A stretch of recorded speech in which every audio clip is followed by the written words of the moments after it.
Welcome to my YouTube channel Tulsi Institute of Science.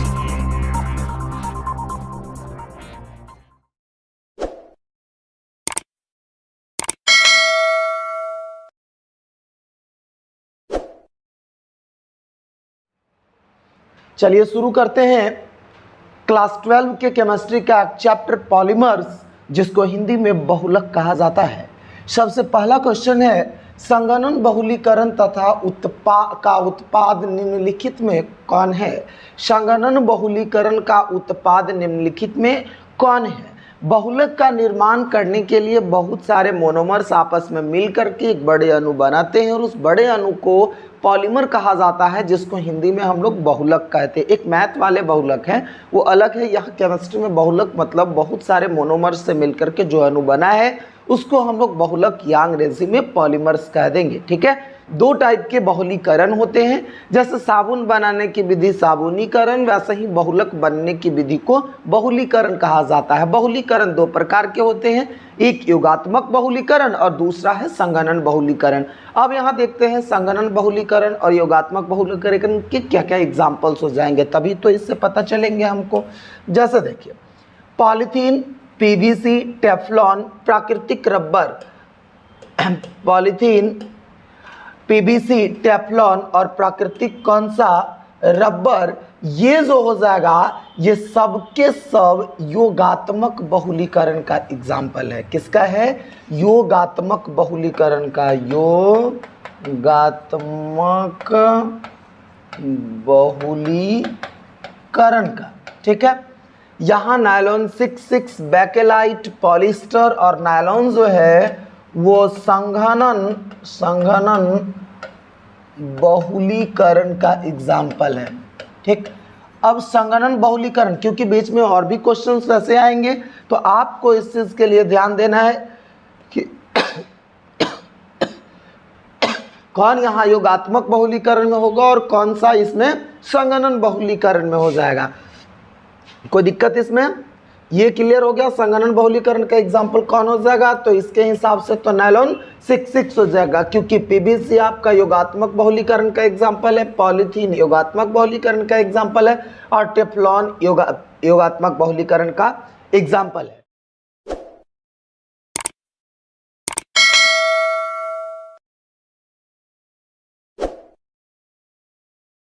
चलिए second देखते हैं इनका, निम्नलिखित में कौन प्राकृतिक बहुलक है? देखिए, बहुलक यहाँ पे तीन प्रकार का होगा। बहुलक जो है वो तीन प्रकार का, एक हो जाता है प्राकृतिक बहुलक, प्राकृतिक बहुलक, दूसरा है संश्लेषित बहुलक और तीसरा है अर्ध संश्लेषित। अब यहाँ देखिए, प्राकृतिक बहुलक वैसे बहुलक जो प्रकृति से हमको मिलता है प्राकृतिक बहुलक कहलाएगा। जिसको हम लोग बनाए या मनुष्य बनाया है उसको संश्लेषित बहुलक। और जो प्राकृतिक और जब प्राकृतिक बहुलक को हम खुद अपने से भी कुछ मॉडिफाई कर दें तब वो जो बनेगा नया बहुलक उसको अर्ध संश्लेषित बहुलक कहेंगे। कोई दिक्कत नहीं। इसमें कहा निम्नलिखित में कौन प्राकृतिक बहुलक है? तो देखो, तो इसमें हालांकि क्वेश्चन ये गलती हो जाएगा, कौन प्राकृतिक बहुलक नहीं है होना चाहिए, क्योंकि प्रोटीन भी यहाँ प्राकृतिक बहुलक हो जाएगा, रबर भी प्राकृतिक बहुलक होगा और सेलुलोज भी प्राकृतिक बहुलक हो जाएगा। तीनों का तीनों यहाँ प्राकृतिक बहुलक है। तो अगर ऐसा क्वेश्चन रहता है कि निम्नलिखित में कौन प्राकृतिक बहुलक नहीं है, तब इसमें से इनमें से कोई नहीं आंसर हो जाएगा, नहीं तो ऐसे इसमें आंसर तीनों हो जाएंगे। कोई दिक्कत इसमें? तीसरा, एथिलीन के बहुलीकरण के द्वारा पॉलीथीन का निर्माण होता है। इस प्रक्रिया में जो उत्प्रेरक का प्रयोग होता है उसको हम लोग कौन सा उत्प्रेरक कहते हैं? नाम से सुनिए, एथीन और पॉलीथीन। एथीन के आगे अगर पॉली लगा दें तो बन गया पॉलीथीन। इससे पता चलता है कि बहुत सारे एथीन आपस में मिलकर पॉलीथीन का निर्माण करते हैं।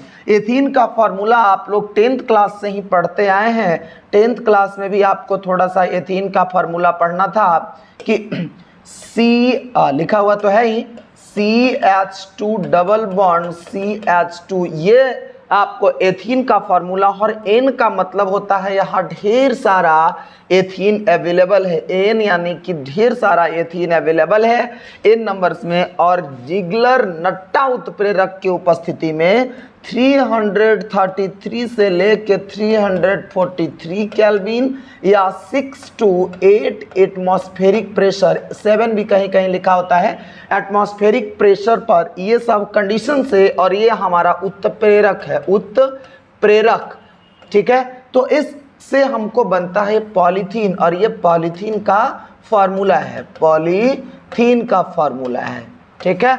किसका फार्मूला है? पॉलीथीन का।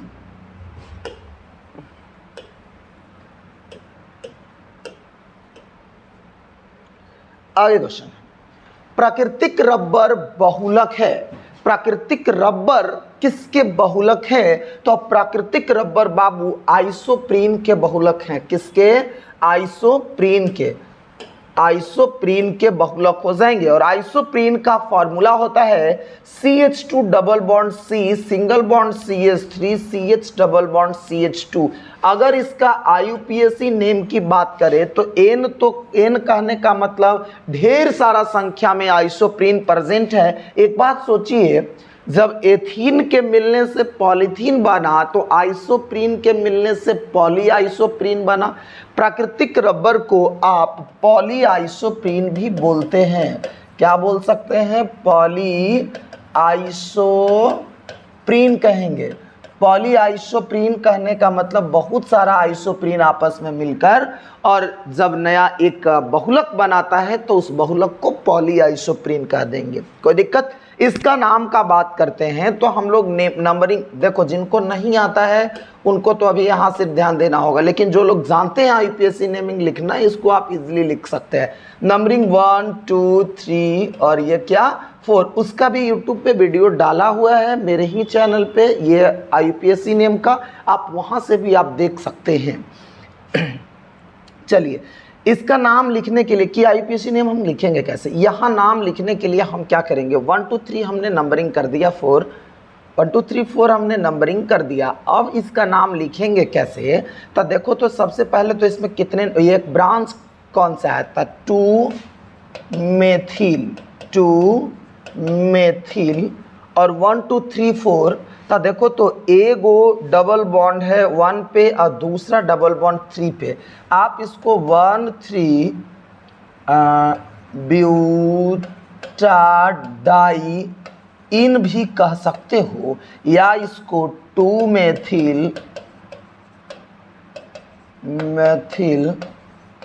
ब्यूट 1 3 डाई इन भी कह सकते हैं, दोनों सेम है, ठीक है। 2 मेथिल दूसरे नंबर पे एक ब्रांच था, इसलिए 2 मेथिल, एक पे एक डबल बॉन्ड है और एक 3 पे डबल बॉन्ड। अब कहोगे 4 पे भी नज़दीक, पहले ये 3 पे ही, तीसरे कार्बन पे ही दिख रहा है और ये पहले कार्बन पे दिख रहा है, ठीक है। तो इसके लिए 1 और 3 का हम यूज़ किए हैं, और डाई वर्ड इसलिए यूज़ हुआ क्योंकि डबल बॉन्ड 2 बार यहाँ पे आ रहा है, तो डबल बॉन्ड 2 बार आया इसलिए डाई, और डबल बॉन्ड के लिए हम लोग इन लिखते हैं। जिनको आता होगा लिखने के लिए उनको समस्या नहीं होगा। यानी आइसोप्रीन को हम 2 मेथिल 1 3 ब्यूटाडाइन भी बोल सकते, हो सकता है बीच में ऑब्जेक्टिव हो ऐसा, तो आप कोशिश कीजिए कि ज़्यादातर याद रखें, ठीक है। आगे, निम्नलिखित में कौन प्राकृतिक बहुलक नहीं है? ये तो क्वेश्चन रिपीटेड है कि कौन प्राकृतिक बहुलक नहीं है, तो टोटल का टोटल इसमें प्राकृतिक बहुलक है। अगर नहीं बोला तो इनमें से कोई नहीं आंसर हो जाएगा, ठीक है, क्योंकि ये भी प्राकृतिक बहुलक, ये भी प्राकृतिक बहुलक और ये भी प्राकृतिक बहुलक। हालांकि रबर प्राकृतिक और संश्लेषित 2 टाइप के होते हैं, लेकिन यहाँ रबर लिखा हुआ है तो आपको ये सोचना है प्राकृतिक रबर की बात कर रहा है।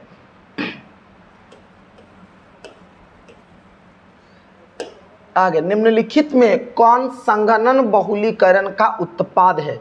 अभी आपको बताए थे संगणन बहुलीकरण के कौन कौन से एग्जाम्पल्स, योगात्मक बहुलीकरण और संगणन बहुलीकरण के एग्जाम्पल्स। इसमें से आपसे पूछा निम्नलिखित में कौन संगणन बहुलीकरण के एग्जाम्पल है। तो एक बात सोचिए, पॉलीथीन योगात्मक बहुलीकरण से मिलता था, टेफ्लॉन योगात्मक बहुलीकरण से मिलता था, पीवीसी योगात्मक बहुलीकरण से मिलता था, नायलॉन 66 संगणन बहुलीकरण से मिलता है। तो ये इसका आंसर हो जाएगा नायलॉन 66, ये संगणन बहुलीकरण से मिलता।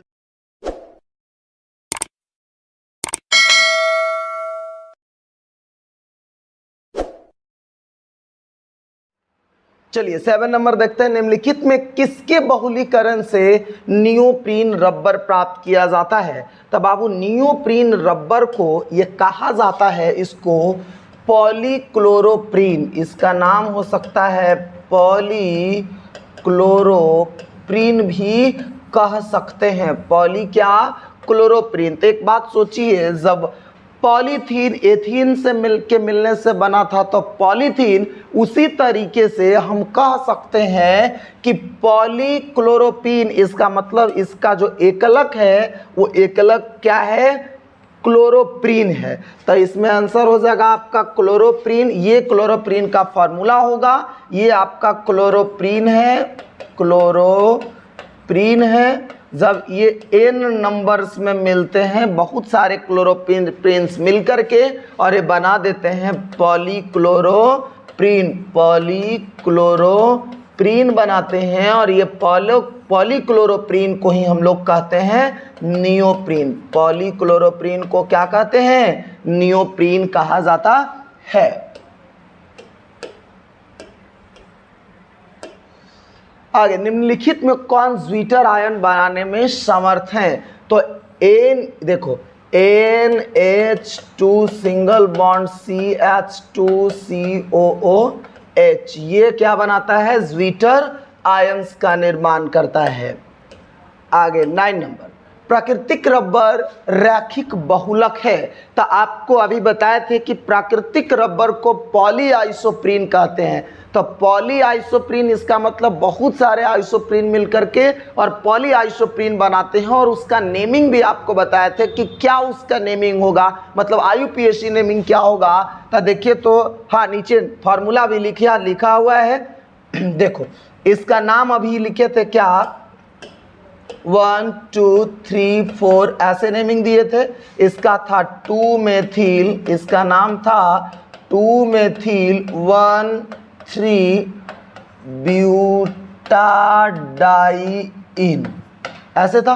तो 2 मेथिल ब्यूटा 1,3 डाइन, ये भी आंसर होगा। अभी पीछे आपको बताए भी थे, ये बाद में भी रख सकता है और पहले भी लगा सकते हैं, ये आंसर आपका सही हो जाएगा। यानी इसी को आप लिख सकते हैं 2 मेथिल। इसके बाद 4 कार्बन के लिए वर्ड रूट इस्तेमाल करेंगे ब्यूट का, या ब्यूटा भी लिख सकते हैं, और एक 1 पे डबल बॉन्ड और दूसरा 3 पे, 1 3 और 2 की संख्या में प्रेजेंट है, इसलिए डाई, और डबल बॉन्ड के लिए क्या? इन। तो 2 मेथिल ब्यूटा 1,3 डाई इन, ये हो जाएगा प्राकृतिक रबर का एकलक है। यानी आपसे पूछा है प्राकृतिक रबर निम्नलिखित में किसका रैखिक बहुलक है? तो 2 मेथिल ब्यूटा 1,3 डाइइन, इसको हम लोग आइसोप्रीन भी कहते हैं। इतना को आप क्या कह सकते हैं? आइसोप्रीन, जिसका आपको ये फॉर्मूला दिया है। ठीक है, निम्नलिखित में पॉलिस्टर पॉलीमर है। देखो, पॉलिस्टर पॉलीमर बाबू होता है 2 प्रकार का। एक पॉलिस्टर पॉलीमर्स को हम लोग टेरिलीन भी बोलते हैं, और दूसरा जो है वो ग्लिप्टल है। तो निम्नलिखित में कौन है पूछा, तो आपको यानी उस एग्जाम्पल से पूछा है कि पॉलिस्टर के कौन टाइप से या कौन एग्जाम्पल्स हैं। तो ये हो जाएगा टेरिलीन एक पॉलिस्टर होता है, और ये ग्लिप्टल हो जाएगा। ठीक है, आपको 2 ही पढ़ना।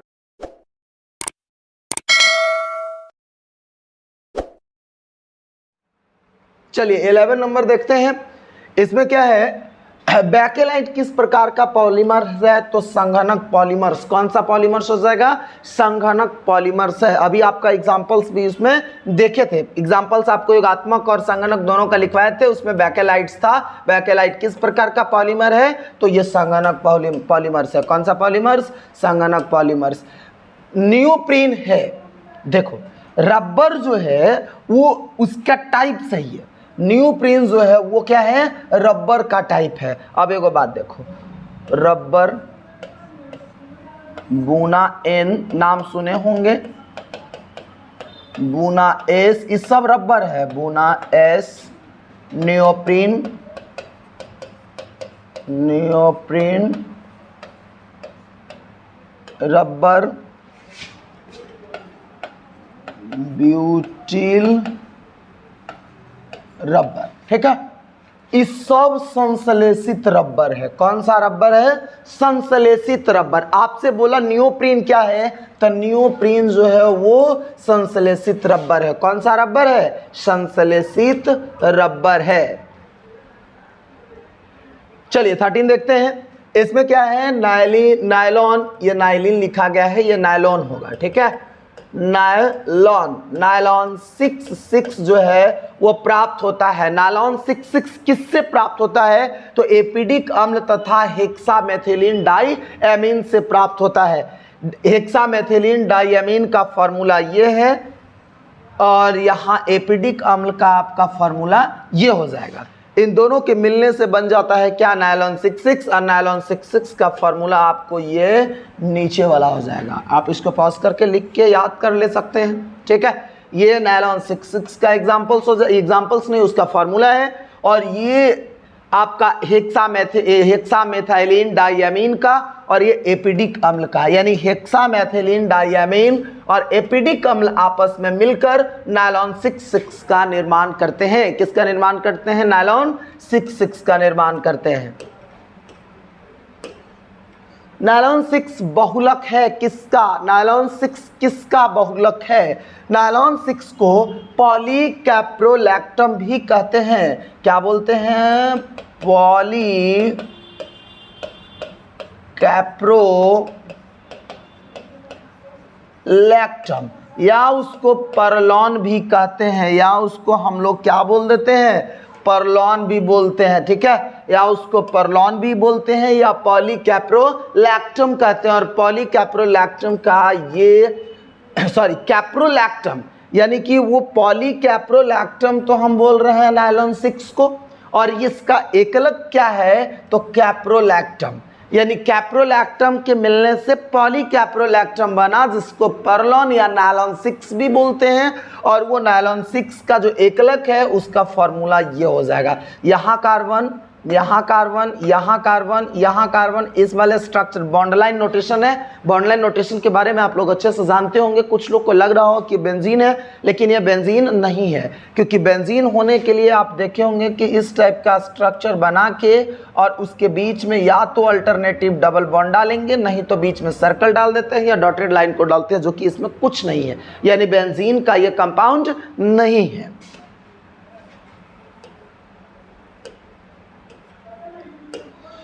बोला थर्मोसेटिंग पॉलीमर्स के क्या क्या उदाहरण हैं? दो टाइप के पॉलीमर से, एक थर्मोसेटिंग और एक थर्मोप्लास्टिक। थर्मोसेटिंग पॉलीमर्स और थर्मोप्लास्टिक पॉलीमर्स दोनों के डिफरेंसेस याद कर लीजिएगा, क्योंकि थर्मोसेटिंग पॉलीमर्स और थर्मोप्लास्टिक पॉलीमर्स आपको एग्जाम में आ सकता है। सब्जेक्टिव वाले में, ऑब्जेक्टिव में कैसे इसको पूछेगा? ऑब्जेक्टिव में तो एग्जाम्पल्स टाइप से ही पूछ सकता है। जैसे यहाँ देखिए, बोला एक एग्जाम्पल है पॉलीथीन, नियोप्रीन, बैकेलाइट और पीवीसी।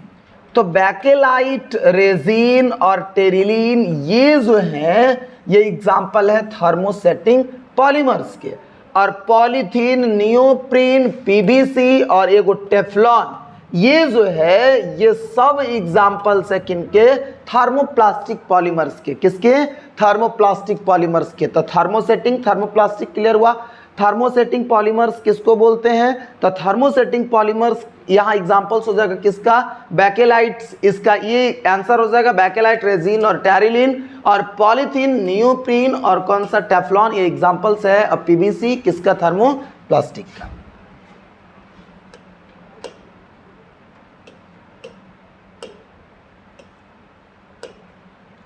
एपिडिक एसिड का व्यवहार किस पॉलीमर में किया जाता है? अभी तो तुरंत आप याद किए हैं कि एपिडिक अम्ल और हेक्सामेथिलीन डायमीन मिलके और निर्माण करता था नायलॉन 66 का। किसका निर्माण करता था? नायलॉन 66 का। तो पीछे वाले ऑप्शन से आपको ये याद हो ही गया है कि देखिए, एक टाइप का डाटा याद रखने से आपको अलग अलग टाइप के ऑब्जेक्टिव्स बन सकते हैं अगर कंप्लीटली डिस्कस देखा जाए तो।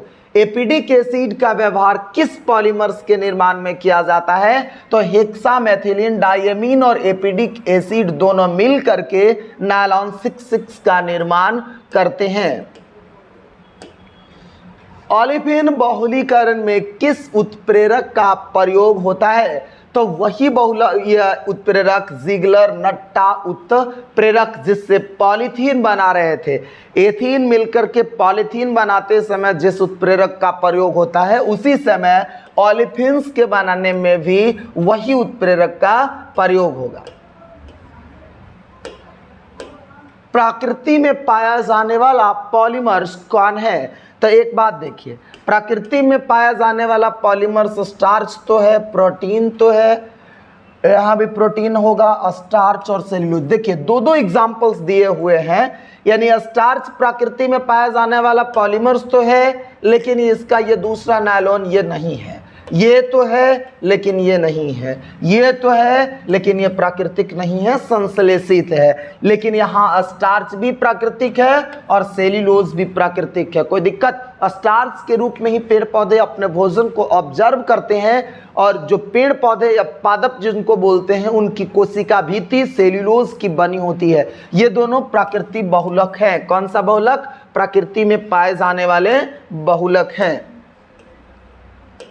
निम्न में किस बहुलक में नाइट्रोजन उपस्थित है? निम्न में किस बहुलक में नाइट्रोजन उपस्थित है?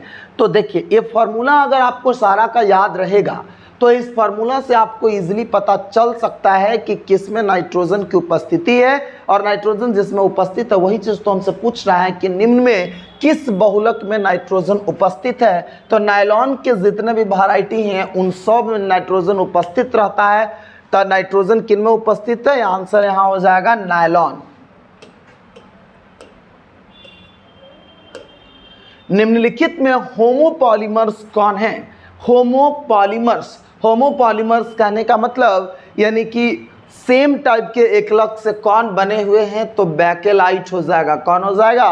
बैकेलाइट हो जाएगा। ठीक है, तो चलिए मिलते हैं अब अगले वीडियो के साथ इसके पार्ट 2 में।